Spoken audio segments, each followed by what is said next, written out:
We built a bench planer. Wait, yesterday it was a router table. Yep, same table.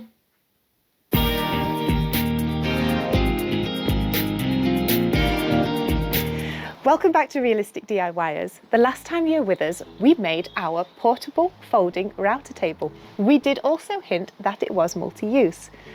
Now we're going to take you to the first. It's actually going to be a planer jointer table.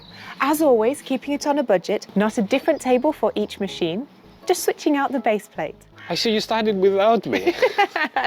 But you should know that we need to start with this small ruler here first. The reason is, today we're going to be using the BOSCH PHO 1500. When I started using this one a year ago, I realized that it wasn't coming straight and I couldn't realize why. Well, the reason is very simple. The plate is not straight at all. You see? That's not something I would have thought to check actually, so that's a really, really good tip. So I guess, always, every tool you buy, just check the alignment first, always. So step by step, let's do that first. For this, we need a piece of sheet metal.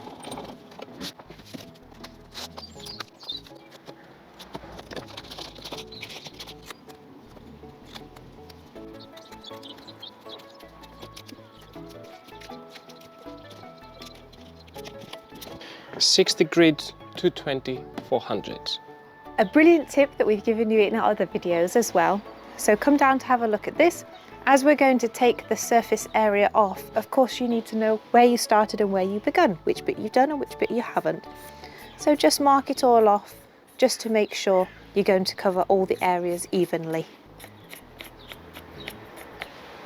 Make sure you do get the edges, they are very important. Whoops, oh, she's designing.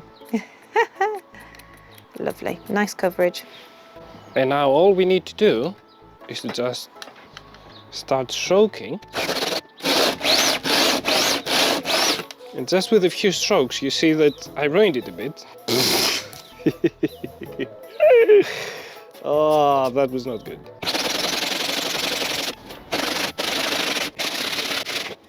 So as you can see, it's going somewhere, but you can also see that it wasn't flat at all. So we keep stroking. So now we almost scraped everything off, so we move to the next grid. Again, we mark, and we go. Done. Let's finish it off. One more. This one is just polishing rather than doing anything, so.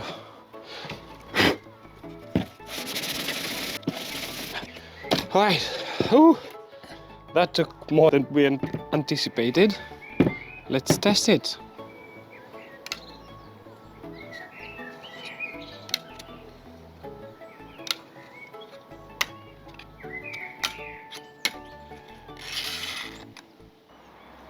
Next step, attaching the planer to the base plate, but first we need to make sure our base plate is absolute. So it has to fit flush that opening in the router table to make it multi-purpose. So we know this one fits, we know it's absolute. We're going to just make sure this one, so you can see it does need a little bit of trimming. We'll fix them together. So for this, we're going to use a flush trim router bit. Okay.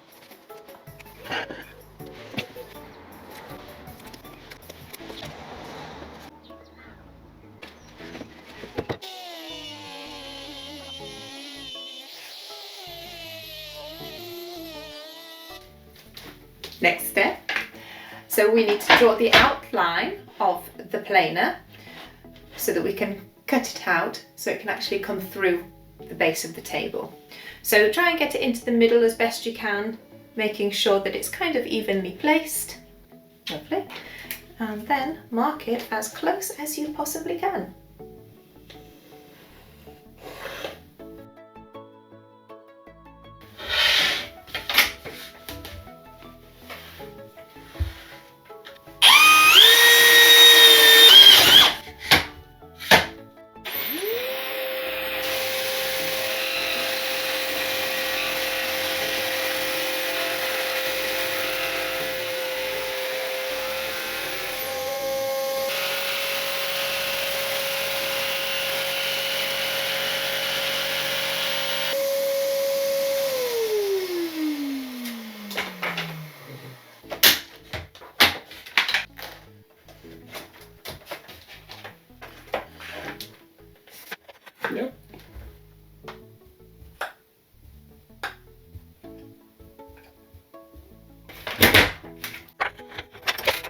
Right. Because we had to move inside, because it got dark outside and we don't have a garage or we don't have a workshop, so we're doing things from the living room. We're doing things in a realistic DIY way.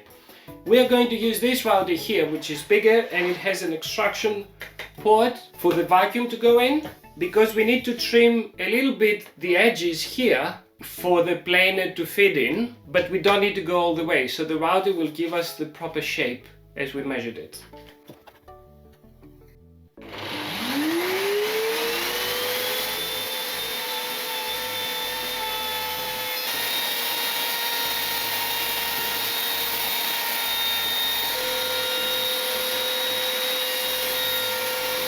Right, let's see how we did. It took me a while to get there because it was going millimeter by millimeter.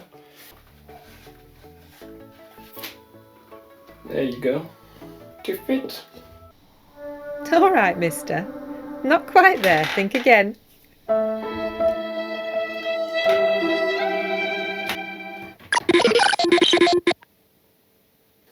Now, everything is nice and flush, but we forgot one really important thing. This needs to be able to move up and down freely, so we need to cut more. And there it is. We did cut a bit more. Now it fits in with a lot. It doesn't need to be flush, it needs to be fitting in, because now it is on 0, but if I put it on 0.5 millimeter, then you can see that it drops. 0, 0.5 millimeter, it drops a bit. So we need to be able to adjust these things.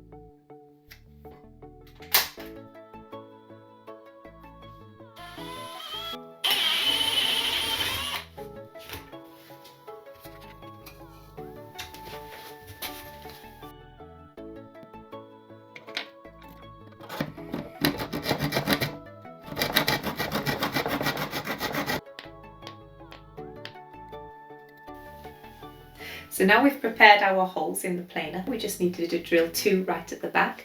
We're going to attach rigid joints now, which will become part of the mechanism, which means we can change the depth of the planer.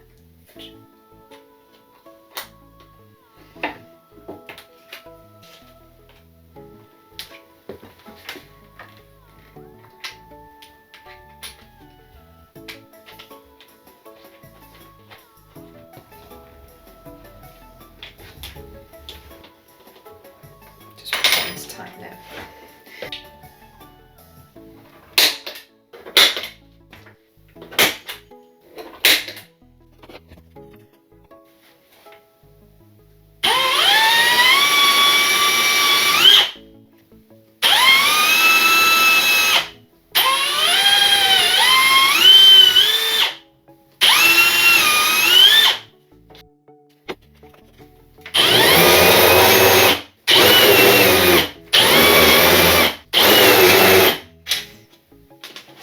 Let's attach them. That one won't come through. Well, when it doesn't fit, you know it's too small. You know it's too small.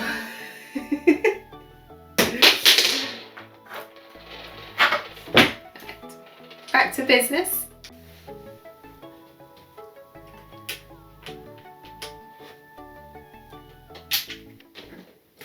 Okay.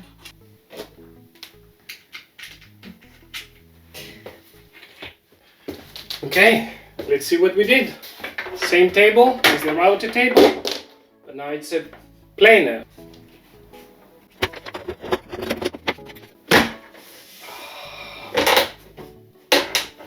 Satisfaction.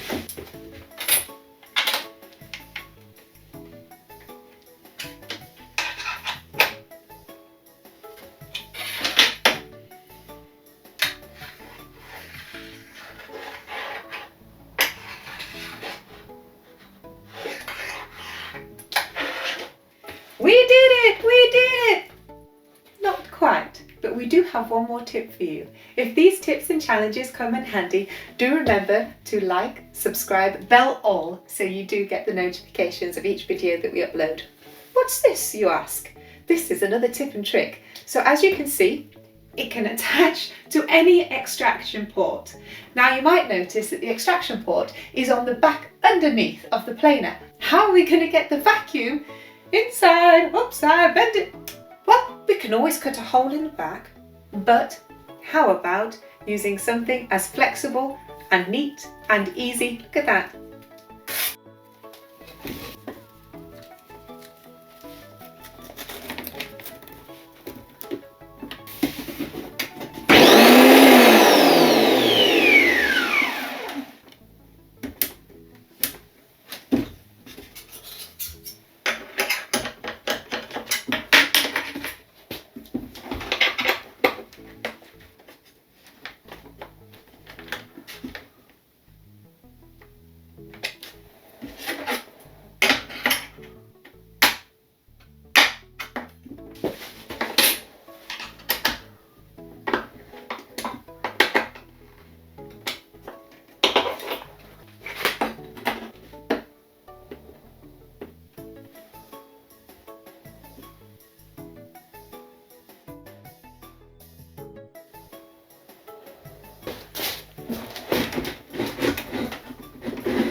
You did it! Look at that! We did it!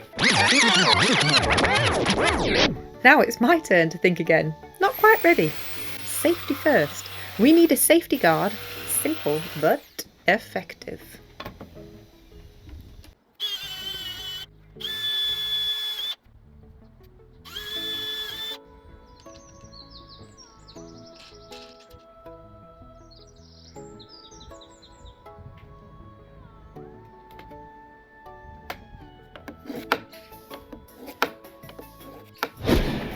Right, so first things first, attach your vacuum cleaner when you do this, and don't do this inside your living room. Even with the vacuum cleaner, it's not going to be, well, it got more dusty than what I expected.